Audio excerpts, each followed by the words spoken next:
मैं दिनेश की वोरा, आप सबका स्वागत है न्यूज़ टाइम में। एसबीआई की रिसर्च रिपोर्ट आई जो कहती है कि भारत का निर्यात $300 बिलियन से मर्चेंट गुड्स का $400 बिलियन तक आने में 10 साल लगे। सही बात है। 2015 में जब मोदी सरकार ने अपनी जो नई एग्जिम पॉलिसी लेके आए थे, ट्रेड पॉलिसी लाए थे, तो वहाँ पर 2020 का जो टारगेट था वो $900 बिलियन का था कि हम यहाँ पर मर्चेंडाइज गुड्स को 3 गुना बढ़ा लेंगे 5 साल में। लेकिन 5 साल में 300 का 300 ही रहा, वो बिल्कुल भी नहीं बढ़ पाया। देखा जाए तो वहाँ पर हम ये कह सकते हैं। अब यहाँ पर देखने वाली बात ये है कि रिकॉर्ड तो बना है 2022 में, लेकिन 10 साल में तय हुआ 5 साल का सफ़र। 300 से $400 बिलियन तक पहुंचने में लगे 10 साल। सरकार ने पीठ थपथपा ली, सुर्खियां बटोर ली, लेकिन पीछे की कहानी नहीं बताई कि जो हमारी ऑलमोस्ट 7-8 साल की जो विफलता थी, जो फेलियर्स थे, उसके बारे में क्या, उसके बारे में कोई बात नहीं करता। बल्कि प्रधानमंत्री ने बधाई दे दी जी, लेकिन प्रधानमंत्री जब पिछले 7 सालों में बाहर निकल के नहीं आए और ये नहीं बताया कि 300 का 300 हम हैं तो हम तरक्की क्यों नहीं कर रहे हैं। प्रधानमंत्री जी को जरा सा भी कहीं कुछ एक पुछल्ला मिल जाता है तो वो तुरंत सामने आके अपनी बढ़ाई करने में हिचकिचाते नहीं हैं, लेकिन अपने फेलियर्स या ब्लंडर्स कहा जाए उसके बारे में कभी बात नहीं करते, क्योंकि वहाँ पर लोग क्या कहेंगे। उन्होंने कहा कि $400 बिलियन लगा तो देश के किसान, बुनकर, लघु मंझोले उद्योग, मैन्युफैक्चरिंग, निर्यातकों को सबको बधाई दे डाली, लेकिन जो 10 साल जो सफरिंग हुई है उसके बारे में कुछ नहीं कहा।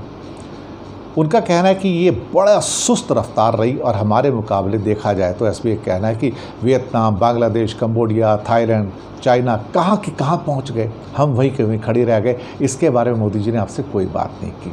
तो हमने बेहद सुस्त रफ्तार से, टॉर्टॉइस की रफ्तार से हमने ये पूरी की पूरी, देखा जाए तो ये पूरी की पूरी जो हमने ये दूरी हासिल की। एसबीआई ग्रुप के चीफ इकोनॉमिक एडवाइज़र है सौम्य कांति घोष।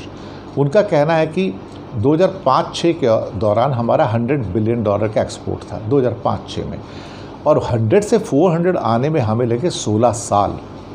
उसके बाद 5 साल के अंदर दुगना होके ये 2010-11 के अंदर देखा जाए तो ये $200 अरब पे आ गया। यानी कि 2005-06 ये मनमोहन सिंह का टाइम था, तो उन 5 सालों में डबल हो गया इनका एक्सपोर्ट देखा जाए तो 200 बिलियन आ गया। उतना ही नहीं, फिर उसके बाद 2011-12 में तो मर्चेंडाइज एक्सपोर्ट ने 300 का आंकड़ा भी क्रॉस कर लिया है। यानी कि 2005-06 से लेके 2011 के दौरान 6 साल में हमारा एक्सपोर्ट 3 गुना बढ़ा है, 100 से सीधा 300। और 2011-12 के बाद 2 साल थोड़ा सा स्टैग्नेंट रहा है वहाँ पर, लेकिन 300 से उसके बाद 400 करने में 10 साल लगे हैं। ऐतिहासिक संदर्भ में देखकर लगता है कि लक्ष्य तो हुआ, देर आए दुरुस्त आए। अपनी पीठ थपथपाने का तो अच्छा है, लेकिन अंदर की जो चीज़ें थी कि मोदी सरकार ने बहुत सारे ब्लंडर्स किए और देश की अर्थव्यवस्था को धक्का मारा। एसबीआई की रिपोर्ट में इन आंकड़ों का सही संदर्भ समझाने वाले आंकड़े और भी दिए गए हैं। वस्तुओं का और सेवाओं का निर्यात सबसे ज़्यादा यानी कि 25.4% 2013 में था, यानी कि सबसे ज़्यादा जो इंक्रीज़ वहाँ पे हुआ। लेकिन इसके बाद लगातार गिरावट आती चली गई और मोदी जी अर्थव्यवस्था को संभाल नहीं पाए, समझ नहीं पाए। 2020 के दौरान देश की जीडीपी में एक्सपोर्ट का योगदान सिर्फ 18.7% रह गया, जो कि 2013 के अंदर मनमोहन सिंह के पीक पीरियड में 25.4% था। 25 से घटकर 18%। वित्त वर्ष 21-22 में करीब 2% बढ़कर 20.8%, जहाँ पर पीठ थपथपा रहे हैं यहाँ पे 20.8% पे आया। लेकिन हम अभी भी 2013 के 25.4% पे नहीं पहुँचे हैं। इसका एक बहुत बड़ा कारण था आर्थिक विकास की रफ्तार धीमी थी, और चूँकि जीडीपी ग्रोथ और एक्सपोर्ट आपस में जुड़े हैं तो असर तो होना ही था। अब एक्सपोर्ट ग्रोथ में महंगाई का कितना योगदान है? 45%। रिपोर्ट में बताया कि 21-22 के देश के निर्यात में तेज़ी देखी गई है, उसमें 45% योगदान महंगाई का है और 55% बढ़ोतरी एक्सपोर्ट की मात्रा, यानी कि वॉल्यूम 55% ही बढ़ा है, मैं आपको बताऊं, और जो कीमत है वो 45% बढ़ गई। लेकिन पेट्रोलियम मामलों में स्थिति अलग है। इनके एक्सपोर्ट में आई तेजी में 69% योगदान कीमतों में वृद्धि का है और निर्यात की मात्रा सिर्फ 31% है। 70-30 आप इसको कह सकते हो। और वहाँ पर जो था 45% महंगाई तो नॉर्मल गुड्स में और 55% इन्फ्लेशन था। जाहिर है पेट्रोल उत्पादों की कीमतों में जो बढ़ोतरी हुई है उसका असर आपको देखने को मिला। और आप कहते हैं कि $400 बिलियन पहुँचे, लेकिन हकीकत वो नहीं थी। यानी कि 300 से जब आपने 400 में जंप किया है तो वहाँ से जंप करने में आपको $100 बिलियन का जंप मिला है। $100 बिलियन के जंप में 45% तो महंगाई है और सिर्फ 55% वॉल्यूम है देखा जाए तो। अब इस रिपोर्ट में ये भी कहा कि भारत का इंपोर्ट बहुत बड़ा 20-21 के मुकाबले 21-22 में चीन से $19 बिलियन का इंपोर्ट ज़्यादा हुआ है।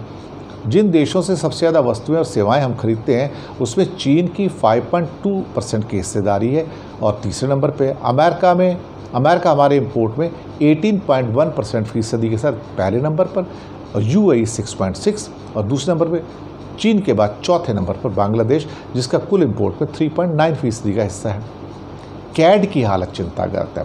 हम कह सकते हैं हमारे 600-625 करोड़ का बिलियन डॉलर का भंडार है, लेकिन हमारी चिंता बहुत ज़्यादा है। $200 बिलियन का गैप है। अब ये कहा कि अप्रैल से दिसंबर 2021 के दौरान देश का करंट अकाउंट डेफिसिट GDP के 1.2% के बराबर था और पूरे साल में 1.7% होगा। तो हमारा जो टोटल मिला के देखा जाए तो इस साल बढ़कर ये 2.5% या $200 बिलियन से ज़्यादा होगा। अब ये $200 बिलियन खतरे की घंटी है, वो हाल ना हो जाए बाद में जो श्रीलंका का और नेपाल का और पाकिस्तान का हो रहा है। ये SBI ने अपनी वार्निंग दे दी है। संभलने वाली बात है, लेकिन मोदी जी अपनी पीठ थपथपा रहे हैं जबकि उसका कोई कारण नहीं है। धन्यवाद।